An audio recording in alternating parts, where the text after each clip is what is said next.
Mamuina akwaba edebeka sensitivity for Danis Milakos Aboagye ababontin edinsimbi abetodwa about some course or ya blekuma since na course ni na or the next abetodwa no chimo so much risky pan to the point say baby no muja na 60 policemen and e wo honom omo sini na about nyama NDC taxi e de mame hawa kumsi no ogina honoma no mo hwani na na police for entumi aya ho hwe na sa point na officer anka be anka ondwani fi ono so dwane ahwa betumi aya very risky perman sabe no kwampo no mugina honom for almost an hour or two so say nipa ba kwampo ni ho eba honom beto aba ana afensu na MBP officials ni NDC officials na ho honom ana afensu Mustafa Gbandi chese top NDC officials be na ho honom ana afensu na MBP officials so sa honom no mo share pleasantry so mo bon komo mo exchange nice words to themselves. I said na honom are very peaceful no mo nim dia e ba ya NDC taxi mo fihi am to share ma me we so omo sat mo tete so gene smartphone ade omo nim ade e ba ye to the point sitting 60 policemen and a wo honom a omo ntumi anya hwe omo hwe say NDC taxi edi sanya brasem ne sa kwasiasem ye ma me kumsi no so tade a hye ne pa say the reigning president Cecily John Dramani Mahama entumi amba bonten ambeka asem amfa dia NDC taxi ma me hawa kumsi na ese mi kuna kutie enkomobo a ekos ohono medamu ina morning had been there hawa kumsi Dakwa Newman, the candidate herself Samia Wuku, Mustafa Gbandi, Akugan, we're all there. In fact, at some point we're all having interviews together and having very good, Yeah, I saw some of those lively chats. Mustafa Gbandi with Hawa Kumsi. Yes, they were sharing jokes. Very nice. We're all there. There was no incident. In fact, even the turnout was slow. So for the 1 hour I spent there, you didn't even have more than 3 people walking in to come and vote. So it was people just standing idle and chit-chatting. And the police had just kept everybody out there at the entrance, with just a few people in there. We had an agent within the perimeter. So how Kumsen, Dakwa Newman were standing far away somewhere, there's some, I don't know whether it's a mission house, and having their own conversations. And then I was granted an interview to the City TV crew. So I saw about 4 pickup trucks just stop in the middle of the road. Then the gentlemen got out of the car. And you could see they were armed. They didn't have covers to their faces.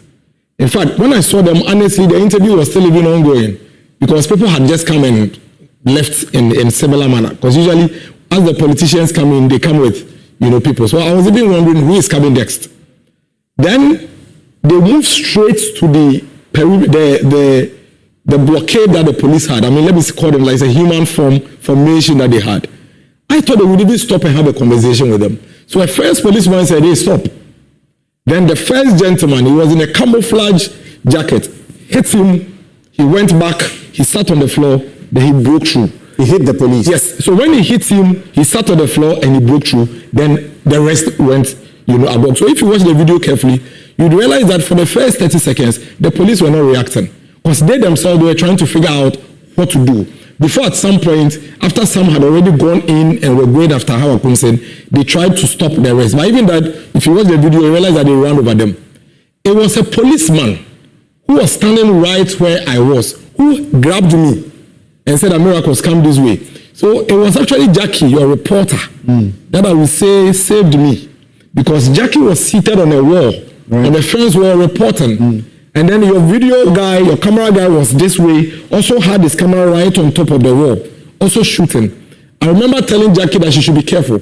But the guys didn't seem to be locals. They didn't even seem to know the faces. And they didn't seem to care. So Jackie being on the wall, I use her as a shield because there's a billboard right where we were standing that came to the ground, and then there were some cars parked. So actually, that is where I stood.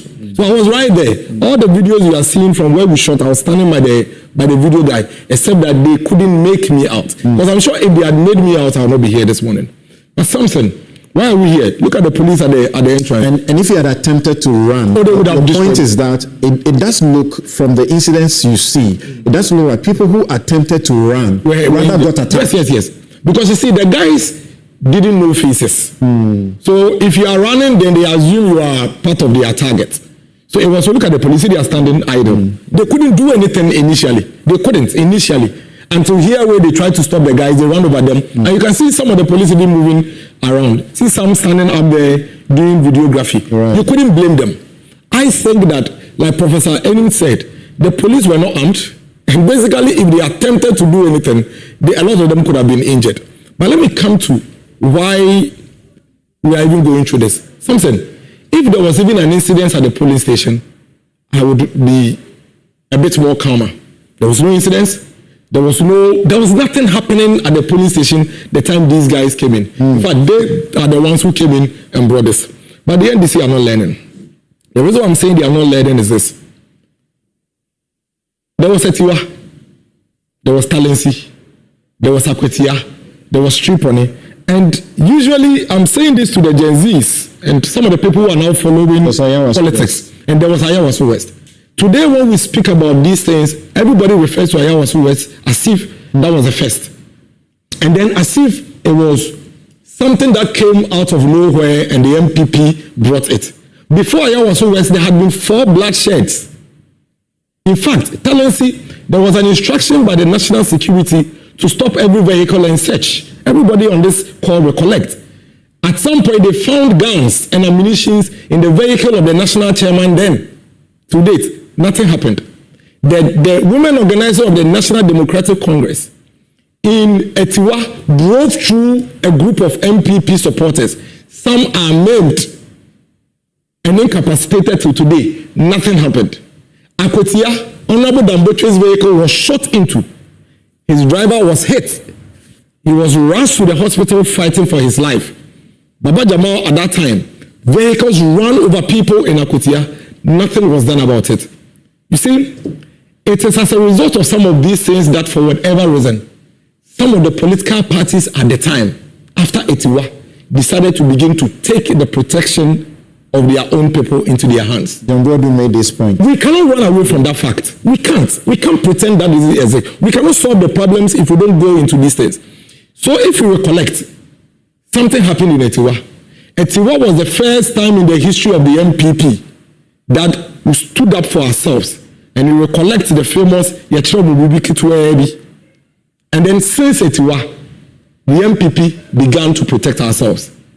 When we came into power, let's give some credit to the Nana Danko Ekufado.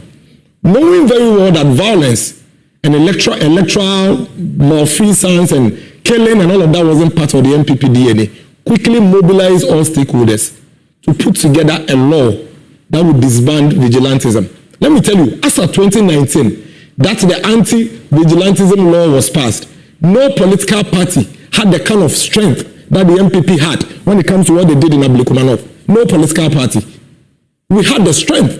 We could do 3 times what they did in Ablekumanov as of 2019. But the president and the party then realized that that wasn't the way to go. Yes, we suffered it in 4 elections before we decided to own our own lives and our own protections. But they felt that it was time for us to put a stop to it. The president was handed an opportunity through the Ayawaso Commission. And even that still give Akufo-Addo some credit.